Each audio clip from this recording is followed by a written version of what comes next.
Ne pouvant me séparer de vous jusqu'en octobre pour la saison 2, j'ai décidé de continuer à vous chatouiller les oreilles durant votre période estivale.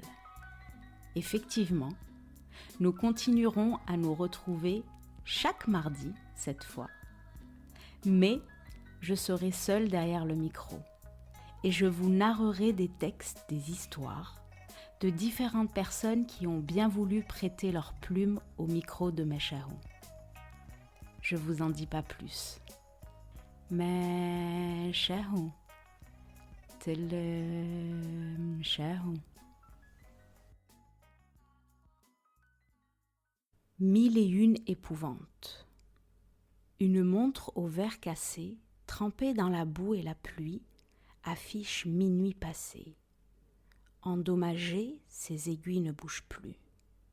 Des yeux rouges luisants s'éloignent dans le noir à reculons. Un tonnerre grisant éclate de loin, faisant trembler le ciel. Un éclat de lumière retentit, éclairant le toit d'une voiture qui s'éloigne sur une route mal éclairée et inondée par des flots de pluie. Une pluie qui semblait tomber depuis des jours. La voiture n'est maintenant qu'un petit point vu de loin. Les yeux rouges qui clignotent dans le noir ont disparu, laissant une silhouette gisant par terre, le ventre maculé de sang, sans la moindre source de lumière. Une silhouette au ventre poignardé, trempée par la pluie, le visage dans la boue, commence à perdre conscience. Agonisante, ses membres ne bougent plus. Les mains serrées sur le volant, tout en jetant des regards nerveux sur le rétroviseur, le conducteur du véhicule hésite entre faire demi-tour pour chercher la montre qui a dû tomber de son poignet ou de foncer tout droit vers un précipice pour en finir avec ce cauchemar. « C'est une histoire vraie que tu me racontes ? » ?»« Ça se pourrait. »« Mais pourquoi il l'a tué ? » ?»« Il ? » ?»« Oui. D'après ce que tu viens de me raconter, c'est un homme qui a abandonné une femme mourante au milieu de nulle part, la nuit, après l'avoir poignardée dans le ventre, Dieu sait combien de fois.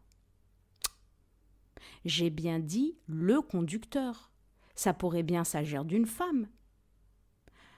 Et pourquoi une femme tuerait-elle une autre ? Qui te dit que la victime est une femme ? Je l'ai supposé. Bon. Éteins la lumière et installe-toi. Je te raconte la suite. Il n'y aura ni nom ni lieu. Je te raconterai uniquement ce qui s'est réellement passé. Il y a 20 ans de cela, un couple eut la pire nouvelle qu'un parent pouvait recevoir. La mort de leur enfant qu'ils ont dû laisser dans une couveuse à l'hôpital où la mère avait accouché, né prématuré. L'enfant ne dépasse pas ses 9 mois qu'il est déjà mort, asphyxié dans un incendie qui a emporté une dizaine de bébés encore dans leur couveuse.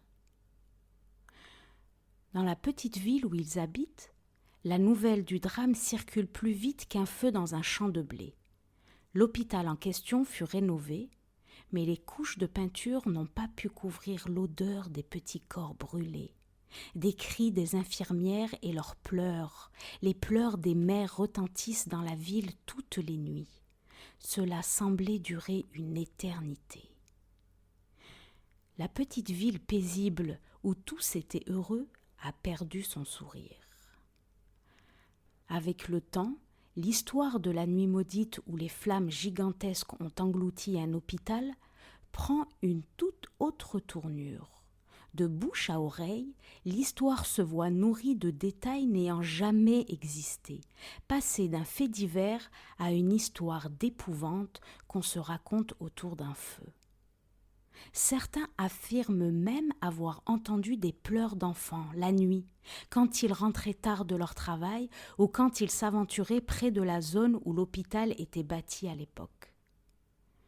Cela dit, les gens n'avaient pas totalement tort de faire de cette histoire une épouvante.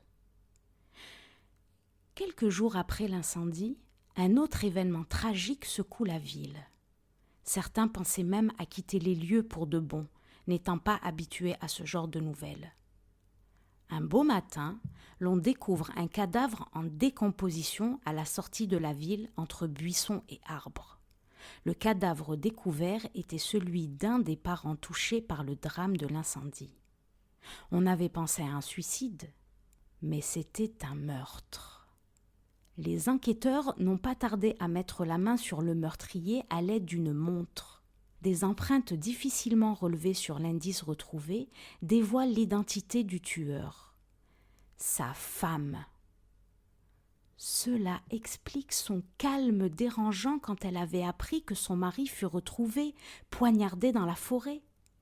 Mais on ne pouvait juger une femme qui venait de perdre son enfant et qui venait aussi de perdre son mari. Lors de son interrogatoire, elle gardait le même regard opaque, basculant entre sourire moqueur et l'étonnement. Elle ne semblait plus être de ce monde. C'était comme si elle avait perdu la raison.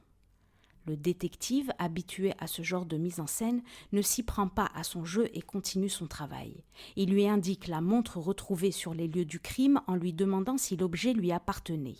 Il connaissait évidemment la réponse, mais c'étaient les procédures à suivre. Sa réaction laissa le détective perplexe.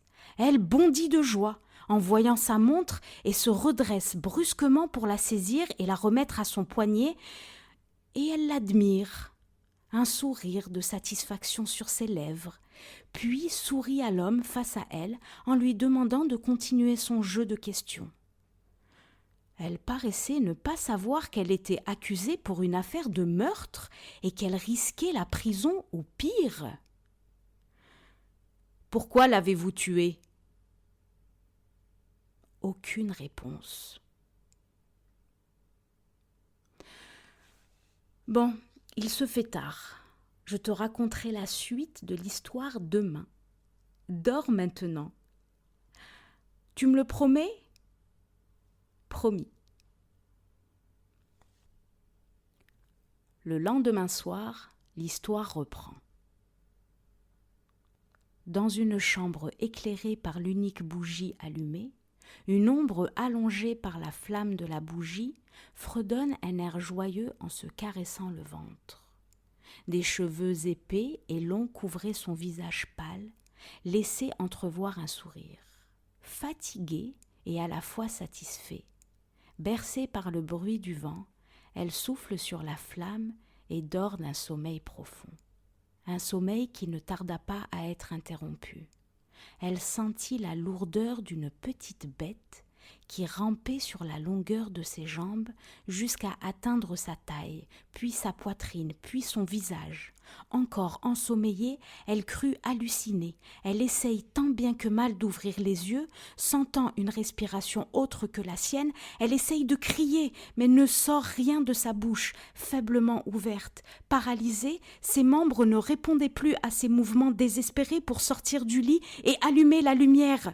La petite bête se rapproche davantage, jusqu'à effleurer sa joue en émettant un petit grincement parvenant au plus profond de sa gorge. Horrifiée, la femme se débat de toutes ses forces, essaye de crier encore. L'endroit reste plongé dans le silence et le noir.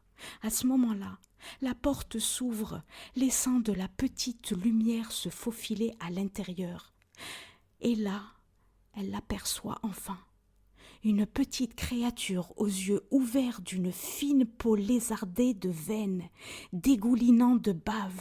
La créature se redresse et rampe sur son corps dans des petits mouvements rapides, écarte les jambes de la femme et rentre en elle. Délivrée de sa paralysie, son cri quitte sa gorge pour venir assourdir son mari qui venait d'entrer dans la pièce. « Est-ce que tu l'as vu, toi aussi ?» demande-t-elle. « Vu quoi ? Notre enfant !»« Tu fais encore le même cauchemar. Dors maintenant !» répondit-il, désespéré de ces nuits pénibles à supporter les délires de cette femme qui ne reconnaissait plus à présent. Il était loin de savoir que le calvaire n'était qu'à son début. Quelques jours plus tard, elle essaya de se faire avorter à coups de poing sur son ventre. car elle souhaitait plus que tout se débarrasser du monstre qui rongeait ses entrailles, et qui les quittait la nuit pour venir la hanter. Ses tentatives ont toujours voué à l'échec, mais, une nuit, la chance lui sourit, selon elle. Transportée à l'hôpital en urgence, un regard malicieux ne quitta pas son visage le long du trajet. Elle allait être enfin délivrée du mal. Enfin! À son réveil, une femme accrochant un sourire large et presque modèle lui annonça qu'elle avait de la chance, que son enfant allait bien, mais qu'il faudrait le laisser encore quelque temps dans une couveuse puisqu'il est né avant le temps prévu. Des nuits durant, le spectre de cette petite bête l'avait hantée, et l'idée de s'en débarrasser ne quittait pas ses pensées. Elle devait le faire, la voix dans sa tête ne prenait pas de répit. Fin décidée d'en finir avec ce cauchemar, elle met le feu à l'hôpital pour être sûre que cette fois-ci, il ne s'en sortira pas vivant. Avant de rentrer chez elle, et après avoir fini sa besogne immonde, elle est allée se débarrasser des bidons d'essence en faisant attention de ne pas laisser de traces derrière elle. Un coup de fil tardif réveilla son mari.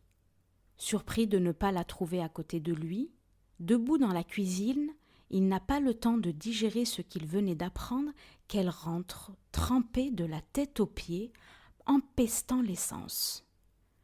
En faisant mine de ne pas avoir fait le lien, il lui sourit nerveusement en lui demandant ce qu'elle faisait dehors par un temps pareil et à cette heure-ci. Mais elle reste silencieuse. Dans sa tête, elle s'était déjà débarrassée de lui. Baissant ses gardes, il se retourne et fait mine de chercher 2 verres.